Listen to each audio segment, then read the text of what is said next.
Viajando sozinho. Aham. Ah, cara, a gente sempre fala sobre isso, né? Viajar sozinho é um tema. As pessoas perguntam muito sobre isso. Acho que gera um medo mesmo nas pessoas, né? De encarar a estrada sozinho.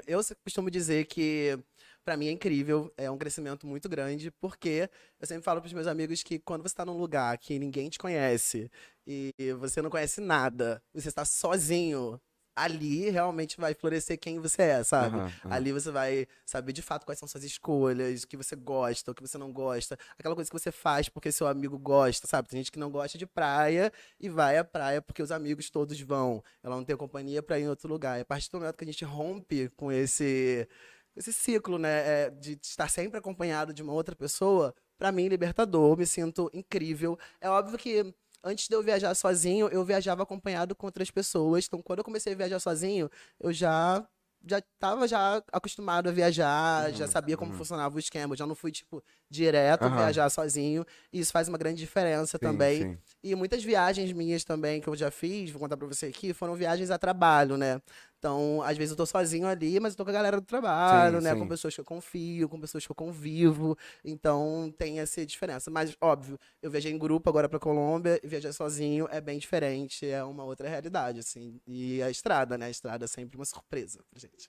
Gente, o Eric acabou de fazer um mochilão incrível, assim, que um dos destinos foi a Colômbia, e daqui a pouquinho a gente vai chegar nesse assunto aí que foi Aí eu fui maravilhoso. viajar, né? Que aí eu comecei a viajar, né? Que realizar meu sonho de conhecer o X lugar, Y lugar. Eu já tinha feito umas viagens mais com ele.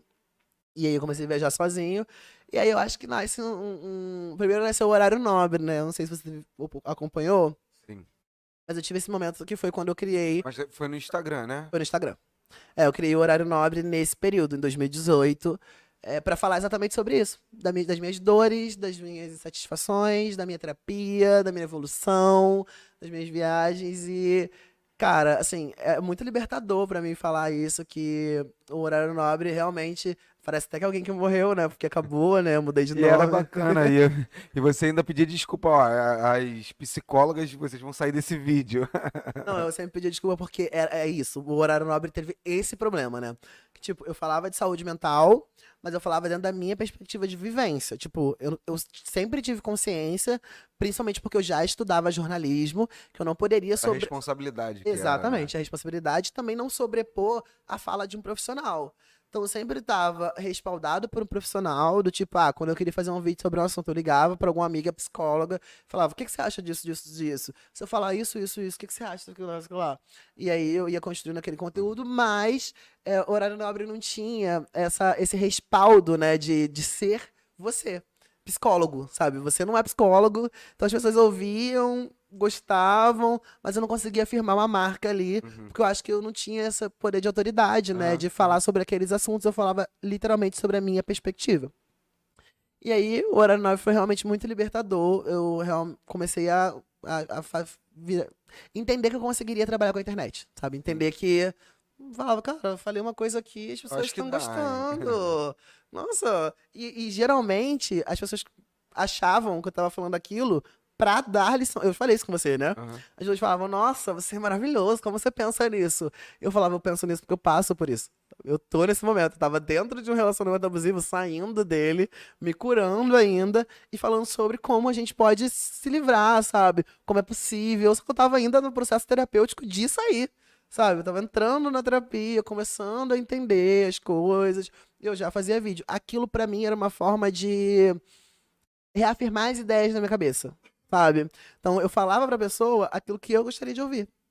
E aquilo que eu falava, cara, se eu tivesse. Eu sempre pensava isso, né? Se eu estiver na frente da televisão e eu tô no momento X, quero saber de relacionamento, o que que eu gostaria de ouvir? E aí eu criava um conteúdo. E teve muitos conteúdos que deram muito certo, assim.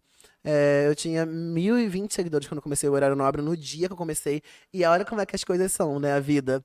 Eu comecei o Horário Nobre num dia, eu estava em uma viagem. E não tinha nenhum interesse de fazer um canal de viagens. Mas eu estava numa viagem. Eu não tenho esse conteúdo aí disponível nas minhas redes. Mas eu estava no avião. E eu estava no avião na cadeira de trás, na cadeira da frente, tinha uma família. Era uma mãe, um pai e um filho, assim, criança de, sei lá, 9 anos. Eu tava ouvindo a conversa deles, e no que eu ouvi a conversa deles, eu tava indo pra Curitiba, né?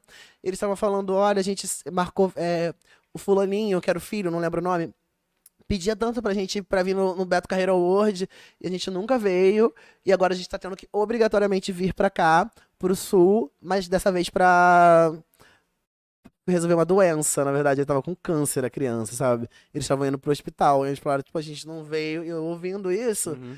naquele dia eu fiz um conteúdo, eu lembro até que eu botei um nome, assim, se chamava Acho Meio Termo. Ele disse depois que eles iam, né? Tipo assim, já que viemos, então vamos realizar o sonho da criança de ir no Beto Carreiro, né? E aí nesse dia eu fiz o primeiro conteúdo do Horário Nobre, conteúdo do tipo Acho Seu Meio Termo. Eu falava sobre como a vida tem que ser Aham. metade, metade, sabe? Como a gente precisa focar nos nossos sonhos, mas também realizar os sonhos de agora. E, cara, deu muito certo. As pessoas ficavam tipo, meu Deus, maravilhosa, fala sensata, isso aí, arrasou, não sei o quê. E eu falei, cara, eu vou começar a criar esses conteúdos aí. Eu lembro que essa viagem eu já cheguei. Cara, Eu não gosto de ver copo vazio, não. Enquanto estiver vazio, eu vou botando. não, É esse só, chopp só a hora gostoso que de você verdade. falar. Esse chopp é gostoso de verdade. E aí, comecei a criar o horário nobre ali. Mas eu via que, cara, não dava Hoje eu não sou grande, mas eu tenho uma. Eu sou especialista no que eu falo. É exatamente essa questão que eu acho que faltava. Criou autoridade, né? Exatamente, autoridade. Esse é o termo, obrigado. Autoridade. Hoje eu tenho autoridade porque eu tô falando de uma coisa que eu vivi. Que eu fui lá e aconteceu comigo.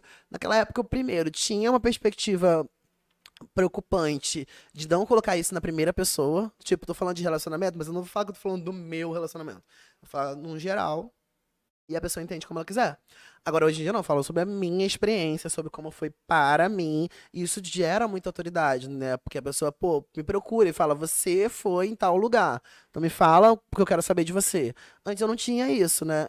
Mas o horário nobre foi muito importante pra mim, pra eu me desenvolver enquanto criador de conteúdo, aprender a lidar com as câmeras, aprender a editar, aprender a fazer várias coisas que a gente precisa nessa vida, né? E como é, assim, eu quero tirar logo essa dúvida. Como que é a criatividade? Porque é Eric Nobre, aí você lança Horário Nobre, que é maravilhoso. Aí depois tu lança Um Nobre Viajante. Mano, saiu tudo de você ou teve que alguém que te ajudou? Fala pra Nenhum mim. desses nomes foi eu que É? criei, nenhum. O horário nobre eu não tinha, né? Não tinha nome, era Eric Nobre. Eu coloquei uma caixinha de perguntas no meu Instagram, pedindo para as pessoas me darem dicas, porque eu queria criar um canal no YouTube e precisava de um nome. E aí alguém mandou não, a minha amiga Fabiola Germano, muito obrigado. Eu falei que você ia ser reconhecido numa hora, né? Que ela sempre fala assim, nossa, você nem fala que foi eu que criei. Uhum. Ela mandou esse nome, Horário Nobre, a gente, no caso, eu tinha nessa época uma equipezinha que eram meus amigos da faculdade mesmo, que eles gostavam do que eu fazia, então eles me ajudavam, tipo, com ideias, com temas de vídeo, com, enfim, várias coisas eles mandavam pra mim e eu também mandava pra eles no sentido de, isso é legal, como é que tá esse vídeo, tá bom, tá ruim. E aí ela mandou pra gente esse nome, Horário Nobre, a gente ficou tipo, meu Deus, como que a gente nunca pensou nisso, né? E realmente, incrível, né? E o Nobre Viajante foi a mesma coisa. Eu postei uma caixinha de pergunta, a galera começou a falar umas coisas meio soltas. Ninguém falou um nobre viajante, Aham. mas eu acho que alguém falou nobre viajante, viagens nobres. E aí eu relacionei e falei, nossa, acho que o nobre viajante vai ficar perfeito. Eu gostei, e aí é isso.